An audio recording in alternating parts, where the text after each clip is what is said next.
그러면 이제 우리는 신명기 34장을 한번 펴서 보겠습니다. 신명기 34장 우리 8절을 다 같이 한번 읽어볼게요. 신명기 34장 8절 시작. 이스라엘 자손이 모압 평지에서 모세를 위하여 애곡하는 기간이 끝나도록 모세를 위하여 30일을 애곡하니라 그랬습니다. 이 땅에서 영원히 사실 자신이 있는 분 한번 손들어 보세요. 그죠? 연세가 들어도 건강에 자신이 있는 대표적인 분 가운데 한 분이 김규환 목사님인데 요즘 조금 아프다는 소리를 하셔요. 그런 거 보면 이 땅 위에서 영원히 사실 수 있는 분이 없는데, 이 사람이 죽음은 두 가지를 이해할 수 있는데, 하나는 자기가 살았던 모든 삶이 평가된다는 것입니다. 어떤 경우든지 사람이 죽는다는 것은 그 시간 동안 살았던 삶이 평가된다는 것이고, 또 다른 하나는 다시는 죽지 않는 영원한 세계로 이동한다는 것입니다. 불신자는 지옥에서 영벌, 신자는 천국에서 영생, 그러니까 죽지 않는 세계로 이동한다, 이렇게 이해를 할 수 있죠. 그러면 우리는 죽으면 천국 영생은 확실하죠. 예수 믿었으니까. 그런데 여러분, 어떤 결산을 가지고 가나요? 천국에 가는 건 당연한 거고, 방금 충성하라 죽도록 찬송을 불렀던 것처럼 나를 구원하신 주님을 위해서 충성해서 받을 모든 상급을 천국으로 가서 연장해서 받지 않습니까? 그러니까 충성을 하는 문제, 충성을 하지 못하는 문제가 보통 차이가 아닌 거죠. 자, 오늘 모세의 죽음을 통해서 몇 가지 교훈을 받으려고 하는데, 첫째는 모세가 죽음을 준비했다는 거죠. 33장 1절을 한번 보실래요? 신명기. 하나님의 사람 모세가 죽기 전에 이스라엘 자손을 위하여 축복함이 이러하니라 그랬습니다. 죽기 전에 마지막 축복을 하는 장면인데, 여러분, 모세가 이스라엘 백성을 애굽에서 인도했죠. 애굽에서 나온 걸 우리가 구원받았다, 그렇게 설명하지 않았습니까? 그런데 가나안 땅에 가기 전에 40년을 정확하게 누가 인도했습니까? 지도자로서 모세가 저들을 인도했습니다. 지금 이제 모압 평지에서 요단강만 건너가면 가나안 땅인데, 모세가 이스라엘 백성들을 양육할 필요를 지금 느끼고 있습니다. 그러니까 자신은 가나안 땅에 못 가요. 또 가나안 땅에 들어가는 2세대들은 시내산에서 모세가 받았던 율법을 설명받지 못한 세대들입니다. 그러니까 가나안 땅에 들어가는 세대들에게 지나간 광야 40년 동안을 상기시키면서 이제 젖과 꿀이 흐르는 가나안 땅에 들어가면 이스라엘 백성들이 하나님만 의지하고 살아야 된다라고 하는 것을 교육할 마음이, 교육할 필요가 모세에게 생겼던 것이죠. 여러분 잘 아시죠? 하나님이 아브라함을 뽑아서 아브라함의 후손들을 통해서 하나님 나라를 이 땅에 세우기를 원했다고 그랬죠.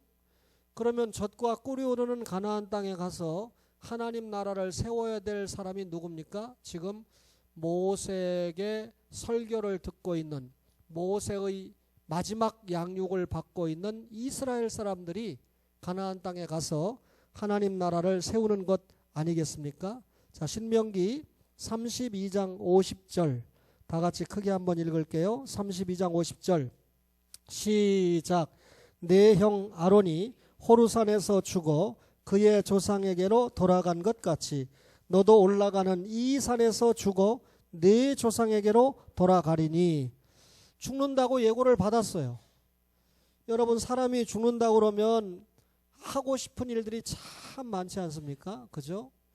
제가 언제 시간이 되면 우리 장로님, 안수 집사님, 권사님들만 모아놓고 10분 후에 죽는다고 그러면, 10분은 너무했고, 하루 있다가 죽는다고 그러면 어떤 일을 하고 싶습니까?를 한번 여쭤봐서 내가 육성 녹음을 해놨다가 나중에 진짜 돌아가시면 내가 먼저 죽을지 그분이 먼저 갈지는 모르지만 자녀들에게 틀어주고 시행을 시켜야 되겠다라고 하는 생각을 해볼 때가 있었습니다. 여러분, 모세가요 결국 이 죽는다는 예고를 받았는데 떨지 않았어요. 이거 어쩌지?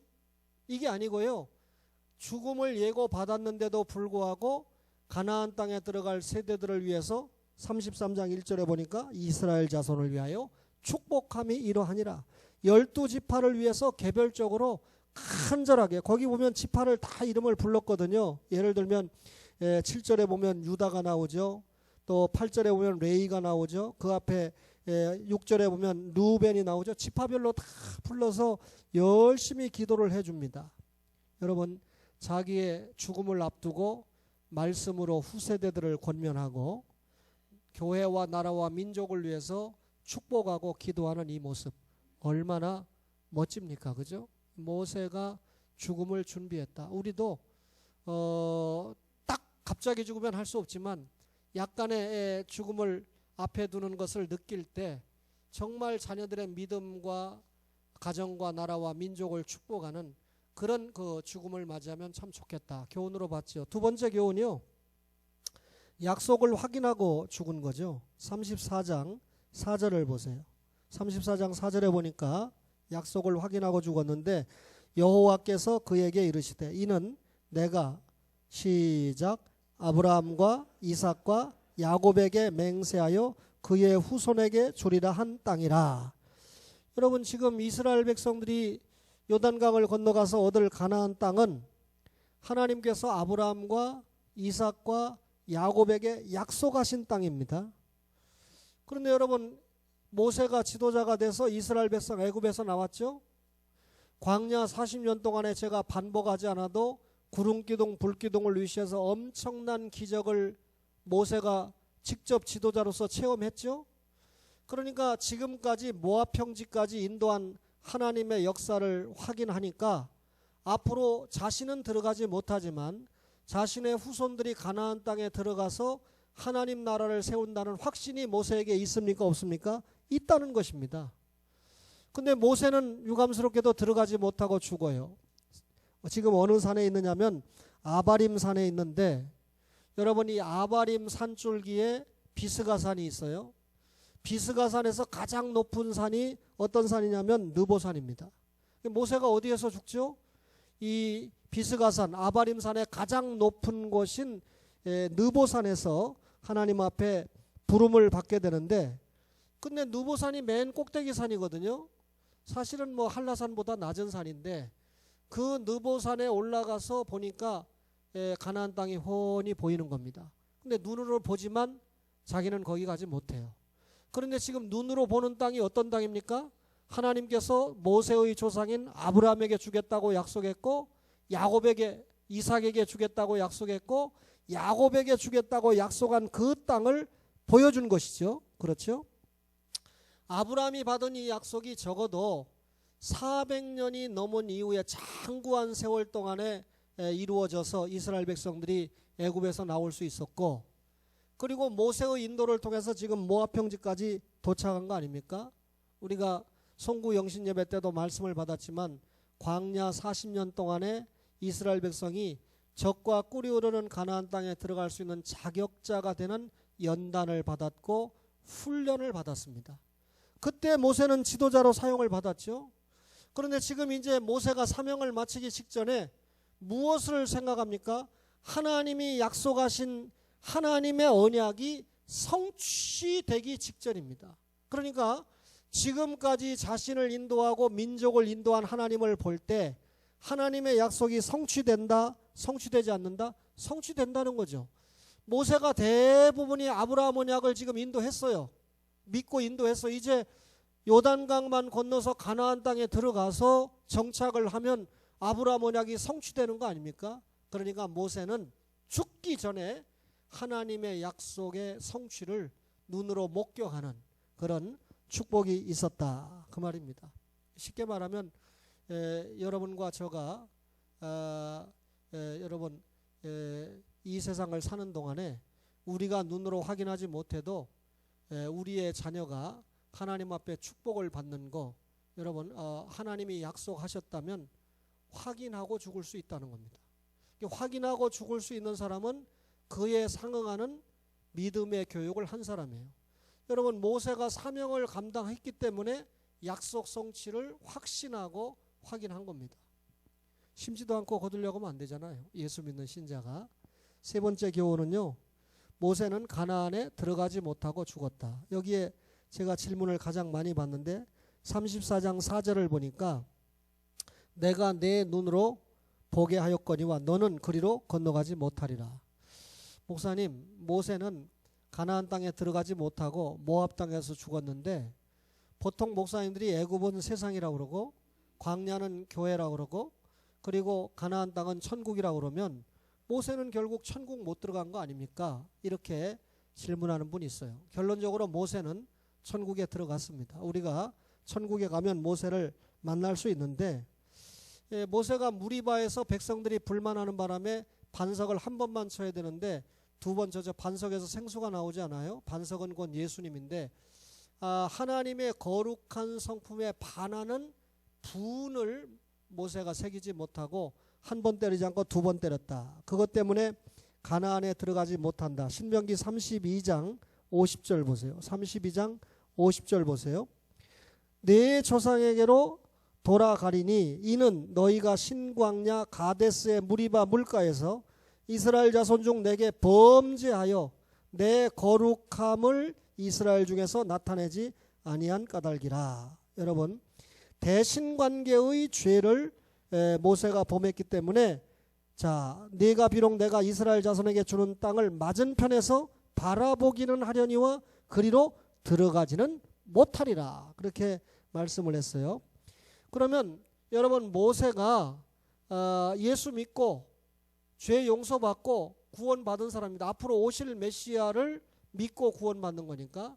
그런데 지금 이 모세의 행동 때문에 적과 꿀이 오르는 가나안 땅에 들어가지 못한다는 것은 모세의 범죄에 대해서 하나님이 책임을 물은 겁니다. 다시 말하면 모세의 실수를 용서해 주는 방법이 가나안 땅에 들어가지 못하는 것으로 나타났어요. 이해가 되십니까? 여러분, 예수 믿고 구원받는 거지 여러분 뭐 반석을 두 번 때리고 세 번 때리는 것 때문에 천국 가고 못 가는 문제가 아니에요. 지금 이스라엘 백성이 적과 꿀이 오르는 가나안 땅에 들어가는데 모세가 들어가지 못하는 건 천국에 못 들어간다는 의미가 아니라 모세의 사명이 거기서 끝난다는 것은 모세가 하나님의 거룩함을 훼손한 죄에 대해서 책임을 묻는다는 의미이다. 그 말입니다. 따라서 여러분과 저가 주님의 일을 감당하면서 하나님 앞에 책임을 이렇게 진리를 감당하지 않는 것은 대단히 중요한 일이다. 이렇게 생각을 합니다. 모세가 가나안에 진짜 천국에 들어갈 수 있는 이 용서의 방법이 가나안 땅에 들어가지 못하는 것으로 나타났어요. 모세는요, 무덤을 남기지 않고 죽는 교훈을 남겼습니다. 무덤을 남기지 않았는데 34장 6절을 보실래요? 벳볼 맞은편 모압 땅에 있는 골짜기에 장사되었고 오늘까지 그의 묻힌 곳을 아는 자가 없느니라 그랬습니다. 모세는 하나님의 말씀대로 모압 평지 느보산에서 하나님의 부름을 받습니다. 그러면 그곳에서 하나님이 모세의 영혼을 받았다는 뜻이죠. 그럼 육체는 어떻게 해야 됩니까? 주님이 재림하실 때까지 땅속에 묻히는 게 통내지 않습니까? 그런데 모세가 어디에 장사됐는지 아는 사람 있으면 저한테 좀 가르쳐 주세요. 그럼 제가 한번 갔다 오게요. 그런데 모세의 무덤이 어디에 있는지 아는 사람이 한 사람도 없습니다. 유다서 1장 9절에 보면 천사장 미가엘이 마귀하고 모세의 시체에 대해서 다투었다 이런 말씀이 나오는데 정확하게 해석하기는 어렵지만 하나님께서 모세의 무덤을 남겨두지 않은 것은 적어도 이스라엘 백성이 가장 중요하고 훌륭하게 생각하는 사람이 모세거든요. 만약에 모세의 무덤이 있었다면 유대인들이 지금 난리가 났을 겁니다. 하나님 앞에 제대로 예배는 안 하면서 모세의 무덤을 찾아가서 경배하고 숭배하고 난리가 났을 거예요. 이스라엘 백성이 400여 년 동안 우리 구희진 집사님이 찬양 인도하면서 점심을 너무 잘 잡숴서 조실 수 있다 그랬는데 제 설교가 자장가로 들린다면 이건 보통 문제가 아닙니다. 그것도 1년에 어쩌다가 한 번만 자장가로 들려야 되는데 거듭 자장가로 들리면 이게 제가 영적으로 영혼을 깨우는 목사가 돼야 되는데 영혼을 잠재우는 목사가 된다면 제가 주님 앞에 뭐가 되겠어요? 자, 여러분, 이스라엘 백성이 애굽에서 400여 년 동안 종사를 했는데 애굽의 왕들이 죽으면 어디다 갖다 묻습니까? 피라미드에다 갖다 묻잖아요. 피라미드 참 대단하지 않습니까? 거기에. 그러니까 이스라엘 백성들이 애굽에서 종살이 하는 중에 본연 중에 배워가지고 모세와 같은 왕의 책임을 다하고 선지자 책임을 다하고 제사장 책임을 당한 이런 엄청난 모세가 죽었을 때 피라미드보다 더 엄청난 무덤을 세워보자 라고 달라들면 얼마나 하나님이 기쁘시지 않겠습니까? 그렇죠? 그래서 하나님께서 모세의 무덤을 남기시지 않았다. 저는 그렇게 확신합니다. 여러분, 만약에 예수님의 부활하셨지만 예수님이 최초에 묻혔던 무덤을 확실하게 안다면 난리가 나서 제가 가보니까 진짜 여기가 예수님 묻혔던 곳이 맞나 하는 의문이 드는데도 불구하고 사람들이 엄청나게 찾아다잖아요. 그리고 실질적으로 제가 아내하고 여러분들이 보내줘서 성지순례를 한번 갔다 오면서 애굽의 시내산을 내려오면서 그 따라온 다른 교회 집사님들은 거기에서 무슨 진주빛 나는 그 산 그런 거 사느라고 정신없는데 성지순례 와가지고 근데 저거 이게 모세가 뭐 기도한 산이다 십계명 받은 데는데 아무리 성경하고 매치를 해도 아닌 거예요. 제가 볼 때는 제가 아무리 무식한 구약의 무식한 목사라고 해도 제 아내에게 이거 성지순례 가짜 아니냐 이런 소리를 하고 내려왔는데 바로 그 이듬해 진짜 이 시내산은 여기가 아니고 사우디에 있다. 거기에 들어가지 못하도록 그렇게 만들어 놨다 하는 발표를 한 분이 해서 그게 유명한 책이 됐는데 100% 그분 주장이 맞아요. 그러니까 지금 시내산에 구경을 시키는 건 돈벌이를 위해서 중세 천주교든지 이런 사람들이 이 성지순례를 통해서 돈벌이를 하기 위해서 만들어 놓은 그런 곳이다. 그럼 여러분 모세의 무덤이 남았다 그러면 얼마나 저도 가보고 싶은데요. 그죠? 얼마나 사람들이 가서 숭배하고 하겠어요. 따라서 하나님께서 모세의 무덤을 남기지 않았다. 그죠? 여러분 우리가 마지막 이 천국에 간다는 말은 죄의 흔적을 다 용서받고 천국으로 가는 것이 중요하잖아요. 그죠? 예. 그 다음에 여러분 모세는 사명을 다하고 죽었는데 34장 7절을 보실래요? 모세가 죽을 때 나이 120세였으나 그의 눈이 흐리지 아니하였고 기력이 쇠하지 않았다. 이 말은 역으로 말하면 모세가 죽기까지 건강하게 사역을 감당을 했다. 그 말입니다. 모세가 시편 90편에 강건하면 70이요? 인생이 70이요 강건하면 몇이라고 그랬습니까? 80이라고 그랬습니다. 그럼 모세의 주장대로라면 여기에 계신 80세 이상 분들은 이미 천국에 가 계셔야 마땅하지요. 만약에 이렇게 받아들인다면 그 모세가 못 쓸 말을 기록해 놨구만 이렇게 말씀하실 겁니다. 근데 정작 모세가 인생이 강건하면 80세를 산다고 했지만 자신은 120살까지 살게 되는 축복을 누렸어요. 더군다나 120살까지 눈도 흐리지 않고 기력도 쇠하지 않았다. 아주 당당하게 사명을 감당할 수 있었다. 최후까지 사명을 감당했는데 지금 오해하지 마세요. 병원에 이렇게 누워 있는데 제가 이렇게 신방을 가보면 어떤 어머니보다도 구희진 집사님 어머니 이경희 집사님은 대화가 잘 돼요.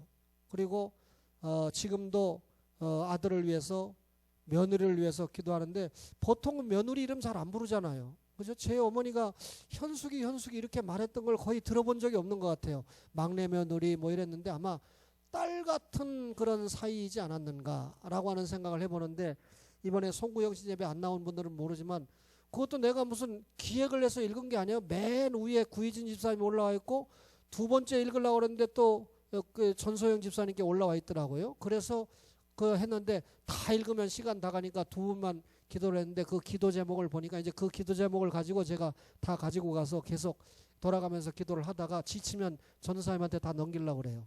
전사님이 받아서 지치면 정장로님에게 드리면 돼요. 그래서 최소한 장로님 4분까지는 그 기도 제목을 읽고 기도를 해야 된다. 근데 거기 보면 어머니의 건강을 위해서 첫 번째 기도 제목을 올렸는데 친정어머니 기도 제목을 올린 것도 있지만 제가 느끼기에는 누워있는 어머니니까 시어머니를 위해서 기도를 했다 이렇게 생각을 하는데 정신이 멀쩡하시잖아요. 기도하는 사명을 감당하고 있잖아요. 근데 반대로 목사가 왔는지 아무것도 모르고 뇌사 상태에 있는 사람들 꽤 많잖아요. 그죠? 지금 이 안락사 문제에 대해서 국회에서 결정을 못 해주고 있는데, 글쎄요, 제가 이 부분에 있어서 민감한 문제이기 때문에 안락사 찬성이다 반대다 제가 이 시간에 그건 정확하게 밝히지 않겠지만, 중요한 것은 살아도 사는 게 아니에요. 사람이 살았다라고 하는 것은 적어도 사명을 감당해야 살아있는 겁니다. 그렇죠? 여러분, 기도를 해야 자녀들을 위해서 기도를 하든지 돈벌이를 하든지 전도를 하든지, 그죠? 밥값을 하는 것이 살아있는 거 아니겠어요? 그런 의미에서 모세는 죽기 직전까지 사명을 감당했다. 사명을 감당하지 못하는 사람들은 참으로 무용지물이지 않습니까? 그렇죠? 그런데 여러분, 이 모세는 죽기까지 사명을 감당을 했습니다. 유용한 지도자로 사용을 받았습니다. 모세는 120살 살았는데, 그러면 어린 나이에 죽는 사람은 어떻게 생각하느냐? 우선 여러분, 젊은 나이에 죽은 사람 가운데 바울도 있어요. 그죠? 바울도 더 살 수 있었는데 네로 당시에 순교하지 않았습니까? 근데 그는 젊은 날에 순교를 했지만 자신이 성령을 통해서 기록한 계시에 보면 나의 달려갈 길을 마쳤다. 사명을 감당했다. 하나님이 나에게 요구하는 모든 사명을 감당했다. 자신 있게 말하잖아요. 스데반 집사, 예수님의 12제자 가운데 야고보 사도, 젊은 나이에 순교했어요. 12제자 중에 제일 먼저 순교한 사람이 야고보 아닙니까? 그런데 이분들이 여러분 일찍 죽었다고 우리가 저주받았다 이렇게 생각합니까? 그렇지 않죠? 그분들은 자신에게 주어진 모든 사명을 훌륭하게 감당하고 죽었습니다. 크고 짧은 삶을 살고 감당했다. 여러분, 어린아이의 죽음이라 할지라도 따지고 보면 하나님 앞에 대단히 의미 있는 죽음인 것을 우리가 알 수가 있습니다. 그 난민의 한 어린아이가, 시리아 어린아이가 기가 막히게 죽은 장면 때문에 결국 유럽이 마음을 열고 다수의 난민들을 받고, 우리나라도 최근에 난민을 받지 않았습니까? 그죠? 여러분, 모세는 사명을 다하고 죽었다. 여러분과 저에게 주어진 사명이 무엇입니까? 제가 길게 말씀 안 드려도 하나님의 영광을 위해서, 하나님을 기쁘시게 하기 위해서 여러분과 저에게 주어진 사명이 있잖아요. 그죠? 정치하는 사람은 정치하는 대로, 경제하는 사람은 경제하는 대로 다 자기에게 주어진 사명을 감당을 해야죠. 한마디 더 말씀드리면, 모세는 가치 있는 죽음을 죽었는데 34장 8절 보세요. 이스라엘 자손이 모압 평지에서 모세를 위하여 애곡하는 기간이 끝나도록 모세를 위하여 며칠을 애곡했죠? 30일을 애곡을 했다. 분명한 것은 지금까지 모세의 인도를 받은 이스라엘 백성이 볼 때 가나안 땅에 들어가 전투해야 되잖아요.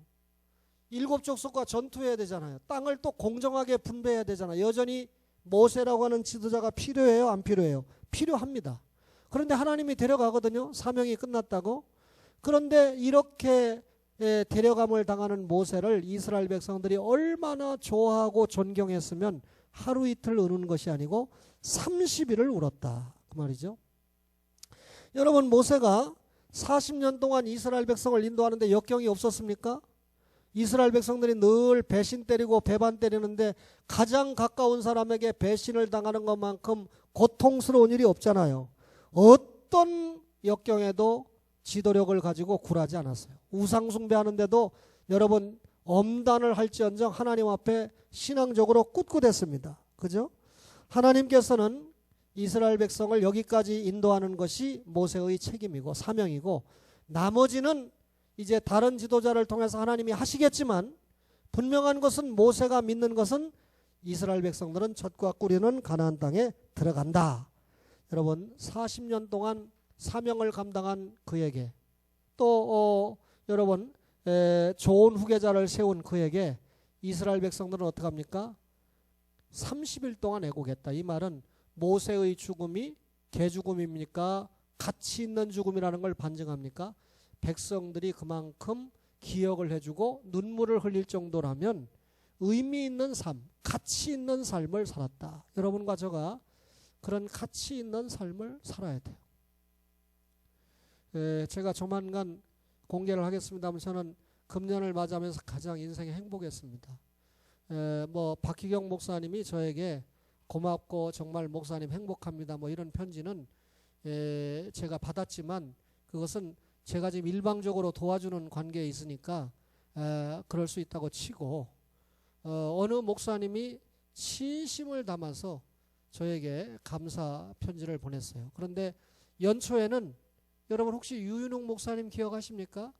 유윤홍 목사님 88세인데 저에게 정말 감사하는 내용을 담아서 편지를 보내주셨는데 메일을 보내주셨는데 제가 지금까지 매일 읽어요. 그 이후에 매일 읽는 게 아침 저녁으로 읽었어요. 이렇게 88세 된 어른이 무엇 때문에 나에게 이렇게 애정을 한두 줄 감사한 게 아니고 88세 된 놈이 그 쓰는 거 얼마나 힘들겠어요.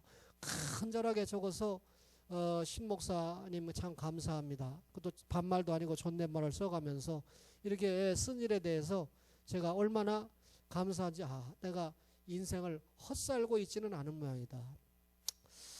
초원교회 가족들 가운데 저 유아실에서 예배드리는 김동숙 집사님이 우리 교회 20주년 행사인가 20주년 행사 맞죠? 예, 20주년 행사가 맞는 것 같아요. 그때 뭐 시를 써가지고 저한테 엄청나게 감동한 글을 줘가지고 지금까지 내가 6년째 위로를 받고 있는데 그 이후에는 목사가 별로 가치가 없는지 한 번도 문자도 안 보내요. 여러분 이게 또 김동숙 집사님만 들으라고 하는 말 아닌데 우리 교인들은 못 알아들어요. 그죠? 딱 대놓고 얘기해야지. 쓸데없는 문자 보내지 말고 목사가 좀 격려를 받을 수 있고 또 새로운 힘을 얻을 수 있는 그런 문자도 좀 주셔서 제가 감동을 받을 수 있도록 좀 도와주시기 바랍니다. 많은 못하겠다 이거죠. 그래서 끝내려고 하다가 한마디 더 해야 되겠어요. 모세는 좋은 후계자를 남겼는데 34장 9절 모세가 눈의 아들 여호수아에게 안수하였으므로 그에게 지혜의 영이 충만하니 이스라엘 자손이 여호와께서 모세에게 명령하신 대로 여호수아의 말을 순종하였더라. 여호수아와 갈렙 2명 20세 이상 가운데 2명 들어가는 거 아닙니까? 그죠? 그리고 여호수아는 특별히 이스라엘 땅을 정복하고 분배하는 모세의 후계자로 사용을 받잖아요. 요건 제가 다음 주에 하려고 그랬다가 다다음 주로 미루고 다음 주일에는 제가 또 신명기의 다른 말씀을 여러분에게 전하려고 마음을 먹고 있습니다. 좋은 후계자를 세웠다라는 건 여호수아 이야기니까 다음 시간으로 미루는데 모세의 입장에서 볼 땐 자기가 끝났다고 끝나는 게 아니고 개차반 같은 거 세우면 지가 유명해질 수 있어요. 구관이 명관이다. 구관이 명관 소리 듣는 목사는 회개해야 돼요. 나보다 뒤에 온 목사가 더 훌륭하다. 나보다 뒤에 온 목사가 더 희생하고 더 열심이다. 이런 목사를 세우고 가야 되는데 그러기 위해서 저도 얼마나 미리 걱정하고 고통하는지 몰라요. 투자하고 길러야 되잖아요. 그렇죠?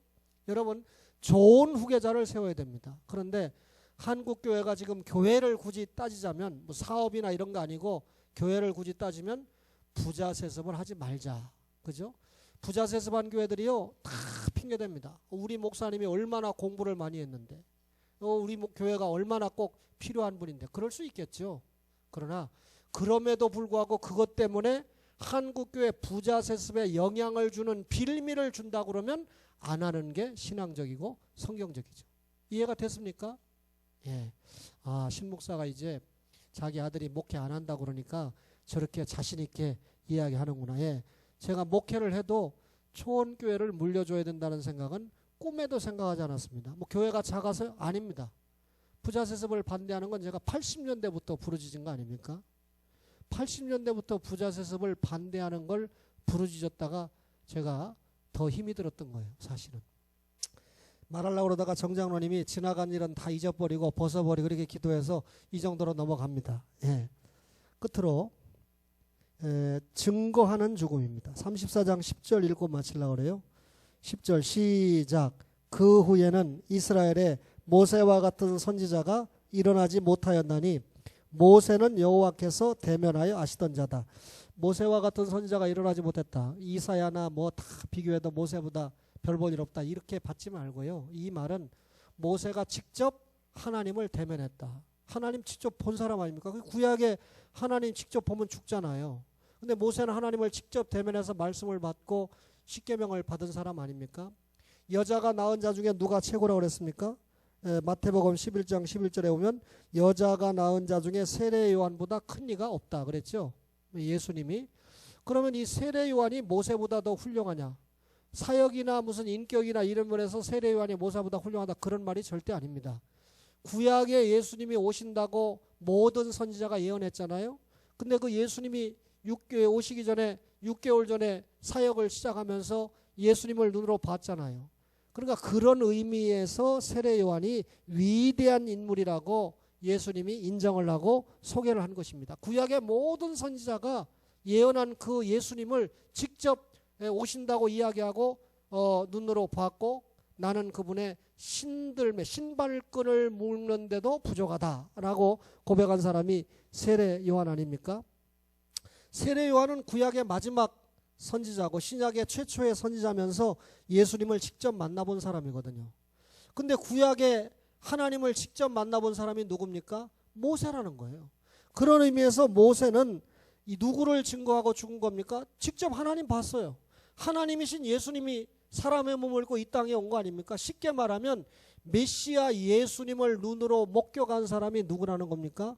모세라는 거예요. 그러니까 모세는 적어도 자기가 눈으로 본 하나님을 확실하게 이스라엘 백성들에게 증거하고 죽은 사람이다. 그 말입니다. 여러분 이렇게 하나님의 구속사에 멋지게 쓰임을 받고 하나님의 부름을 받았어요. 여러분과 저도 언젠가는 죽음을 맞이할 텐데 심은 대로 거두는 그런 축복이 있을 줄로 믿습니다.